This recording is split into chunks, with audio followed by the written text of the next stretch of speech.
बाबा दिहले चिकवा से हुरा हम तेजब से हुरा हम तेजब बलमुआ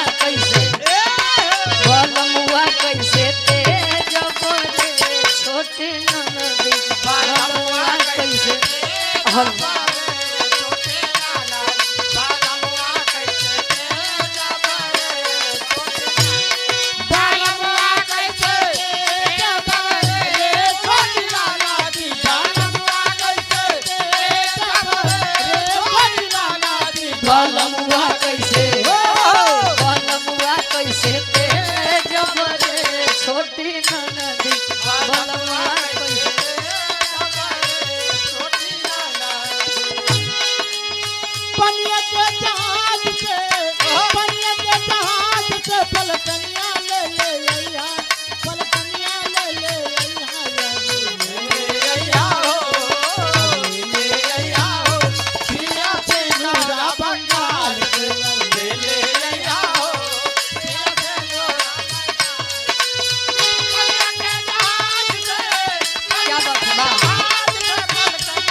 बलमुआ कैसे तेजब रे छोटे ननदी बलमुआ कैसे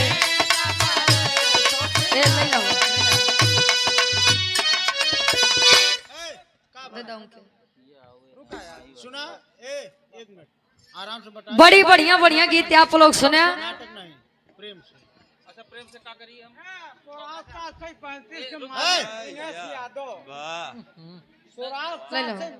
मालिक दिनेश यादव। भैया प्रेम क्या बात ए भैया वो नहु के दे देबा तब हम ही के देहन लेके भगी है मत। अब हम गावत है तो तुम मार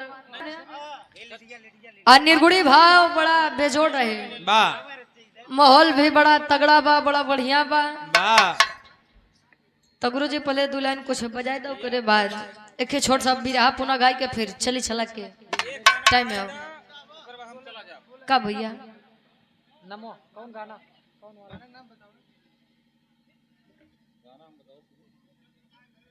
आवा रतिया हो राजा हो कोई कैसे मनाई समझम नहीं आवत। हां बस बस उनके खुद नहीं मालूम का कह देने वहां नहीं आवत।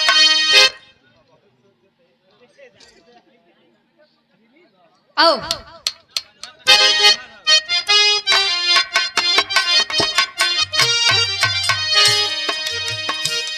बा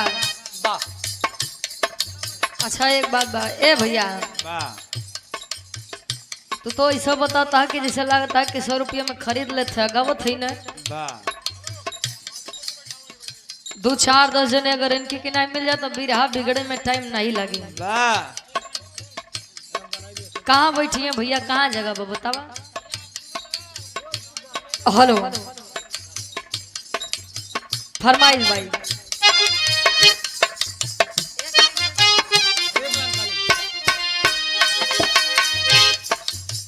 राजा हो तो कैसे मनाई राजा हो तो कैसे मनाई राजा हो तो कैसे मनाई अरे रतिया में हमरे न लागयो घाई रतिया में हमरे न लागयो घाई राजा हो तो कैसे मनाई राजा हो तो कैसे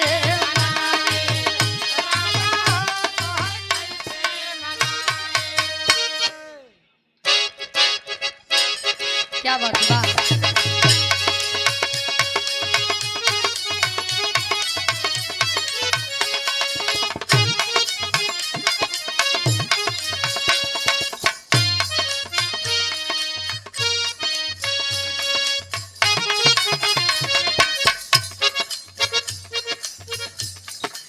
दूसरा के कहला पे दूसरा के कहला पे दूसरा के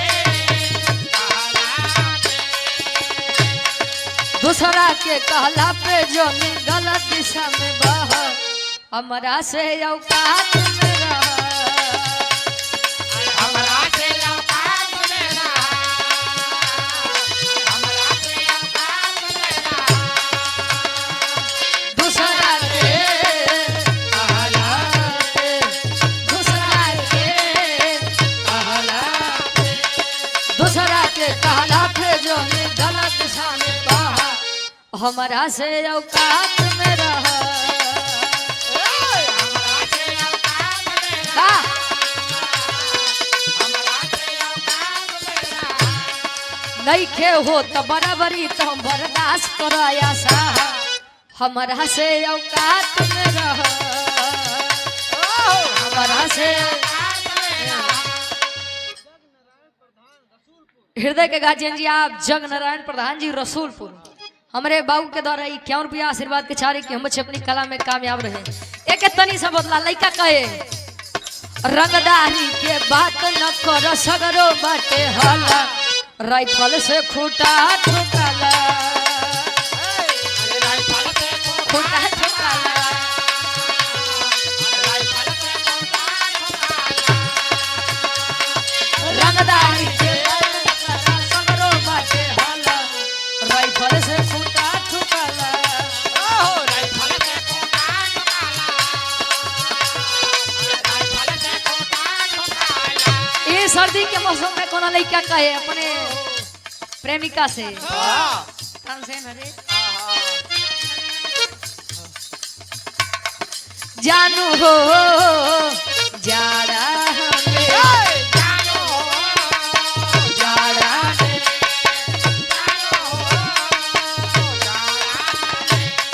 जानू हो जाड़ा में जोनी हमर दिल दुखाओ साल ओढ़ी के मिले आवा।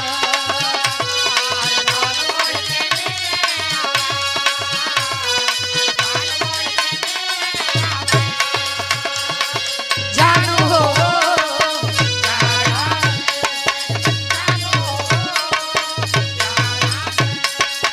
जानू हो जाड़ा में जोनी हमर दिल दुखाओ साल ओढ़ी के मिले आवा।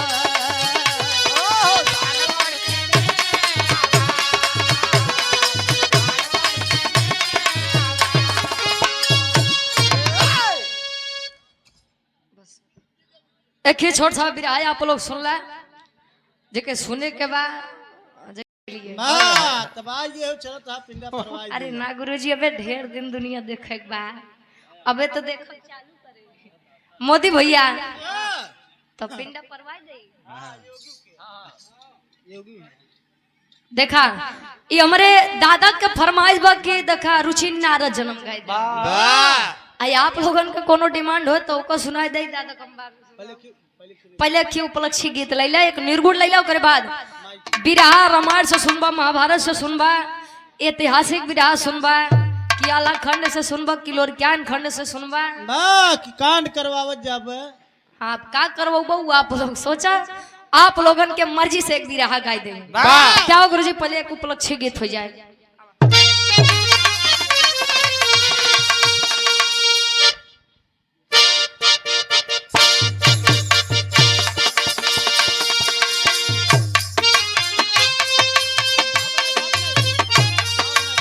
क्या बात है वाह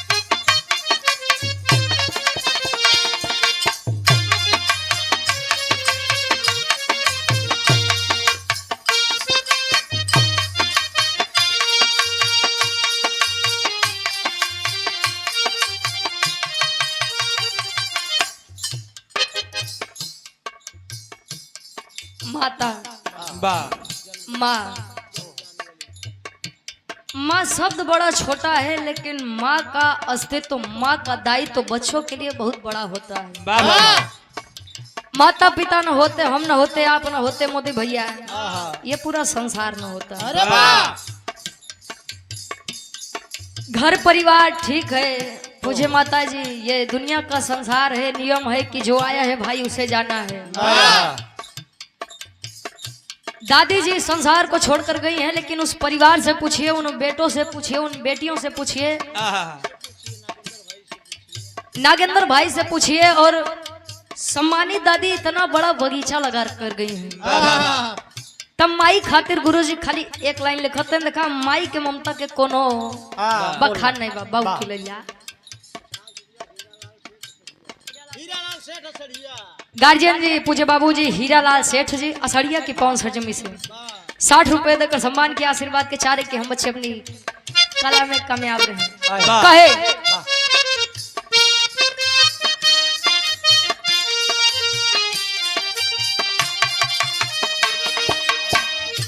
माई बाटे त जग में बहार बा।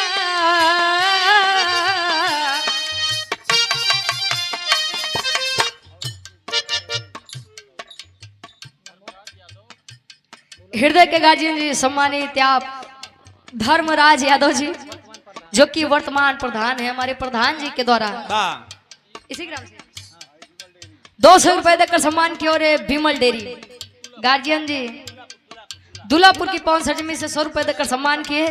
माई भगवती करे कि काम में दिन दुना रात चौगुना तरक्की हो। गुरु जी कहे माई बाटे तो जग में बहार बा, हर माई बिना केहू ना तोहार बा। माई बात जग में बहार बा, माई बिना केहू ना तोहार बा। माई बात जग में बहार बा, माई बिना केहू ना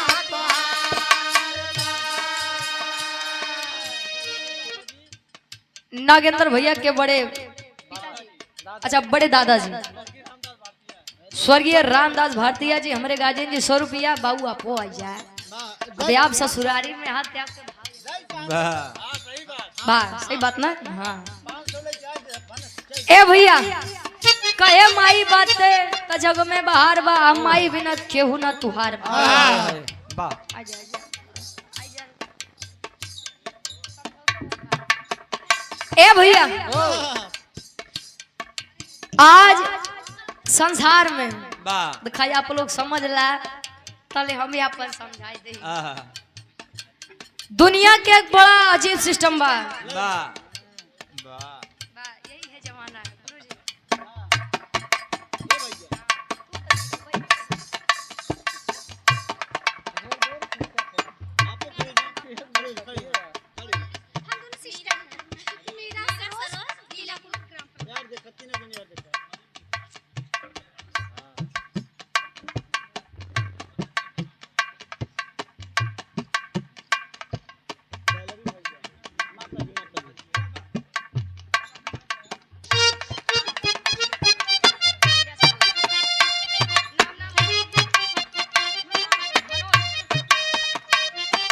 ये मनोज भैया और छोटा सा मुन्ना ले ले चॉकलेट खा ले बहू। ये धर्म की हमारी बड़ी बहन है सम्मानित मीरा सरोज जी, और बड़ी बहन अलका सरोज जी। ठीक बा हमारे हिसाब से सुंदर माला और 500 रुपए आशीर्वाद के चारे कि हम बच्चे अपनी कला में कामयाब रहे, कि हम बच्चे अपनी कला में कामयाब रहे। ए गुरुजी आज के जमाना बड़ा उल्टा बा। माई बाबू घरे हैं तो माई बाबू के कदर नहीं बा। मोदी भैया माई बाबू ये दुनिया छोड़ के चले गए तो फेसबुक पे आज हमारे पूज्य पिताजी का स्वर्गवास हो गया, मिस यू पापा, आई मिस यू। मतलब जब ले घरे माई बाबू वहाँ तले कदर नहीं बा, आ जाए के बाद लोग हम तो ही याद करते ही बा। क्या दिखावे का संसार है साहब। माई हमारे और आप खातिर करत है का, जिस दिन माँ के गर्भ में बच्चा आता है तले माई बाबू उ लइका के महसूस करके प्रेम करत है। कहा थिन का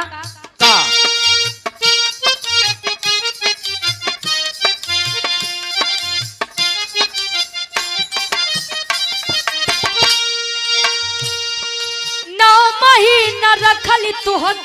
पेट में।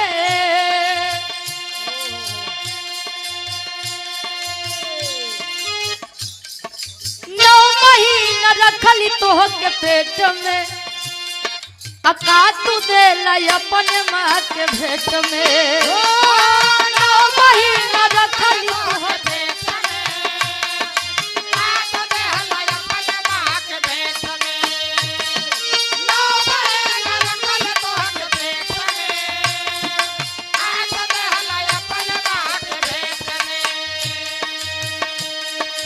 उतरी नई सन उधार बा।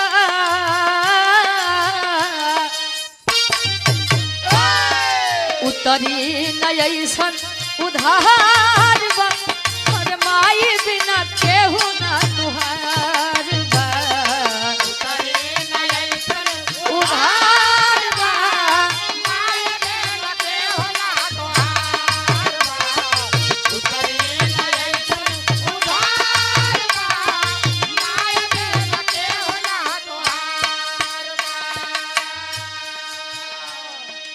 गार्जियन जी गुलाब ड्राइवर साहब इसी ग्राम के निवासी 100 रुपए देकर सम्मान किया, आशीर्वाद के चाह रही कहे 9 महीना रखली तो के पेट में, अका तू देला अपने माँ के भेंट में। चाहे हम हो चाहे आप हो, हम अपने माता पिता को क्या देते हैं?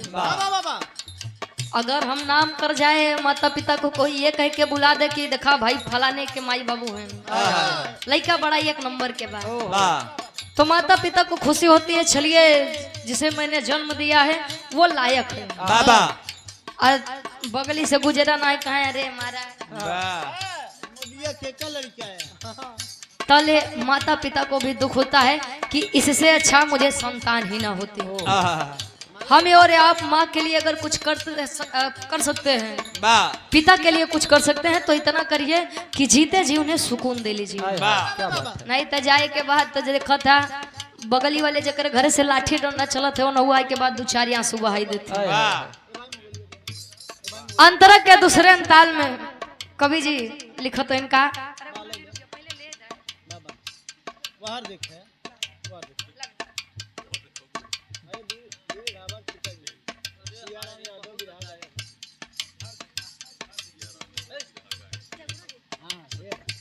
हृदय के गार्जियन जी सम्मानित। अच्छा MRW गुरु जी बड़ा आपके तारीफ करो थे आदरणीय। गार्जियन जी विराह जगत के बहुत ही अच्छे कलाकार हैं, बहुत ही सुंदर कलाकार हैं। देखिए अभी हमने लाइव यानी सामने से तो कभी नहीं देखा, लेकिन आज देखा। हाँ अब वही देखा गुरु जी। सियाराम यादव जी, अच्छा बुल्लू गुरु जी के टुका पे, वाह क्या बात है। सुंदर माला 100 रुपए देकर सम्मान किए, जगतपुर बैरगिया नाला से वीर ढाबा। अच्छा उनके आप पूजे पिताजी हैं गार्जियन, आशीर्वाद के चारे कि हम बच्चे अपनी कला में कामयाब रहे। अंतरक के दूसरे ताल में फरियाद बाबा कहे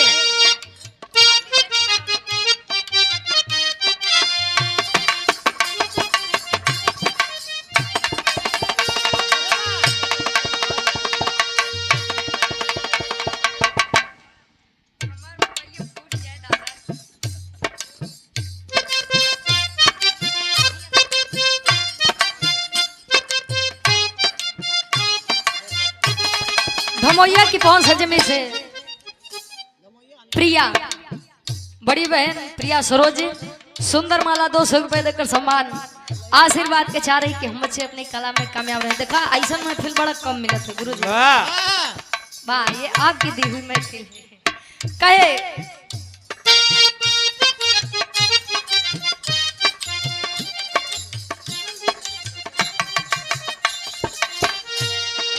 पवली का फल फूल मिठैया, ये एक माँ का कलेजा होता है। तक्का खई है हमारो Kanhaiya. Siyaram light tent house, अरे हो गया। दुल्हापुर की पाउन सर्जन में से 100 रुपया आशीर्वाद के चाह रहे हैं।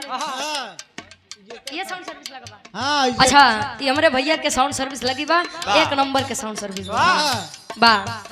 ऐसे आप लोग को मिल जाए तो गवैया कहीं परेशान हो। हाँ माँ का एक कलेजा होता है, कुछ पाएगी बच्चा जन्म ले लेगा, इस संसार में आएगा, कुछ भी पाएगी तो अपना पेट काट के अपने बच्चे को खिलाएगी, इसलिए खिलाएगी कि हमार लइकवा खाए ले तो ओकरे आहार में हमार आहार बा।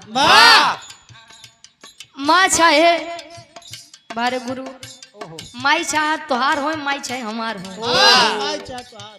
लेकिन माँ तो सिर्फ माँ होती है जिसके अंदर सच में मानवता है, ममता है, तो दूसरे को लइका पाई जाए तो बड़ा प्यार करे। तो कुछ जने ऐसा होते हैं गुरु, ठीक बा। आज हमार गुरु बड़ा अच्छा दुखद घटना बा, कहे पवली का फल फूल मिठोहिया तका खोई है हमरो कन्हैया।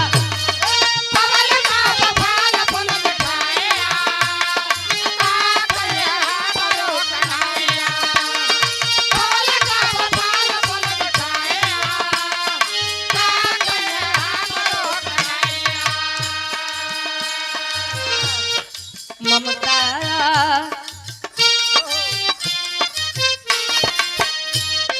अचरा में ममता दुलार बा, हर माई बिना केहू ना तोहार बा। माई बिना केहू ना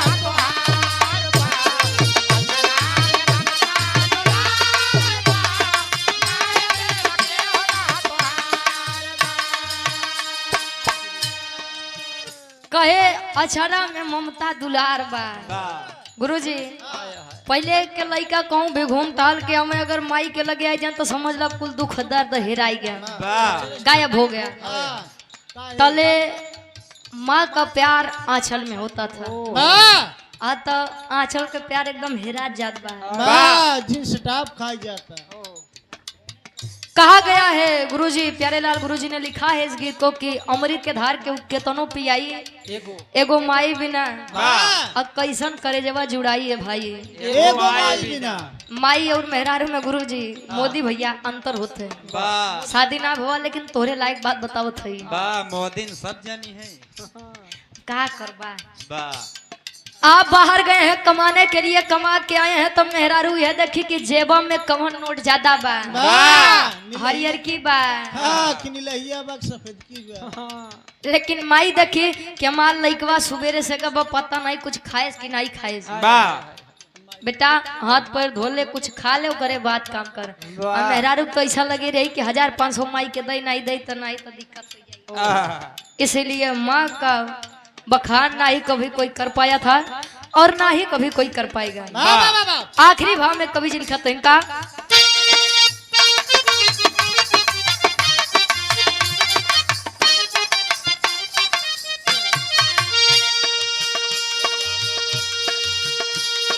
भेवला बिछवन तब उठवले,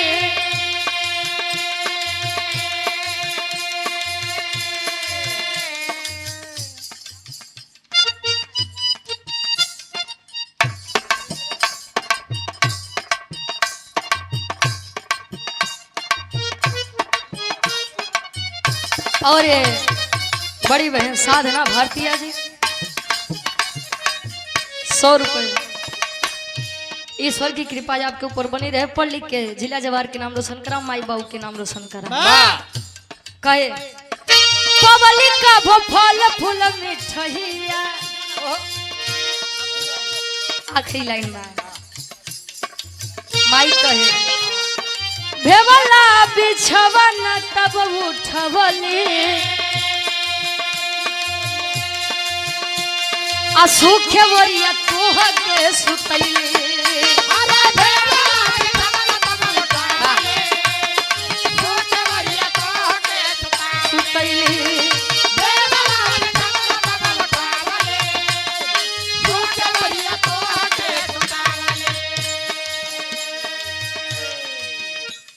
कहे भेवला बिछवना तब उठवली।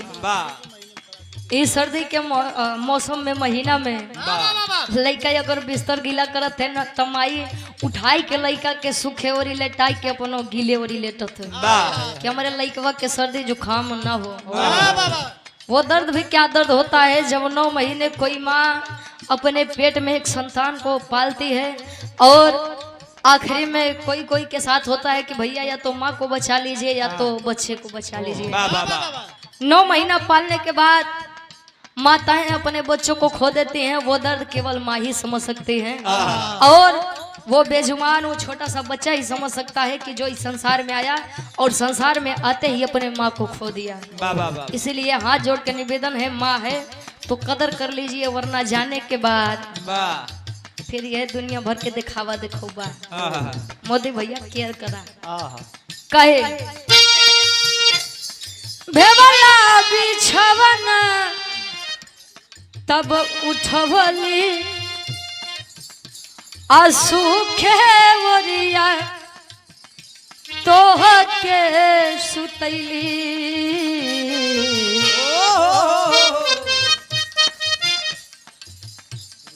रुचि गावे सभा दरबार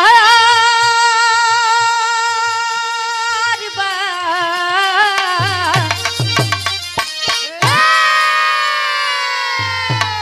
अरे तरुचि गावे सभा दरबार बा तमाई बिना केहू ना तोहारी बा दरबार बा और माई बिना केहू ना तोहारी बा।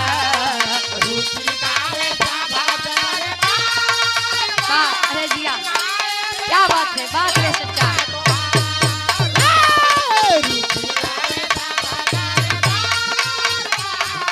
दमाई बिना केहू ना तुहारी बा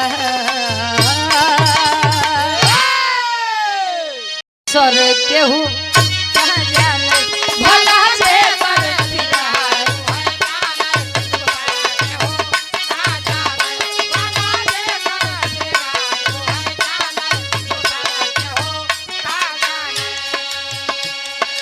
कहे जकरे नाही फटी बेवाई उका जाने पीर पर आई जकरे ऊपर बीतत है वह जानत है।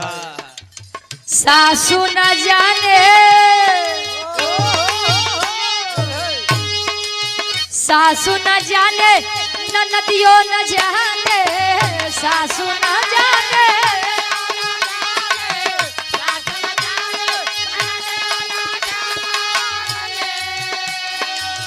सासू न जाने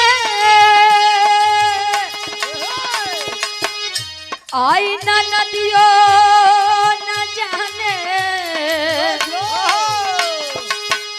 जे करे ऊपर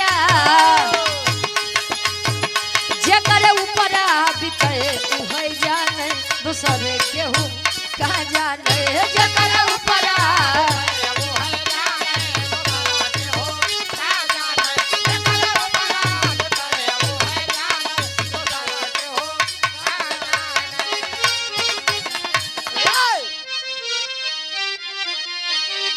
गुरु बिहारी गुरु गणेश गुरु रामलाल मुरबा का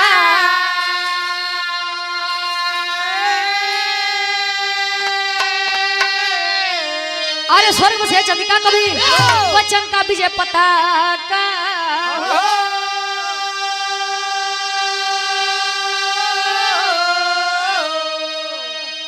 अरे अरमान सारा अब धूमिल हो गवा गाँव में रुचि यादव अमलेंदु जी के साथ अरमान सारा धूमिल हो गवा।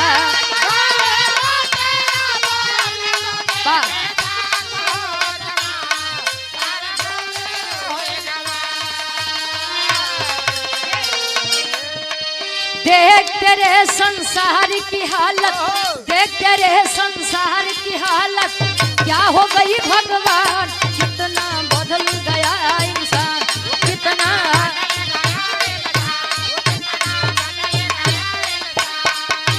सूरज न बदला चांद न बदला सूरज न बदला चांद न बदला ना बदला आसमान कितना बदल गया इंसान कितना बदल गया इंसान हो कितना बदल गया इंसान।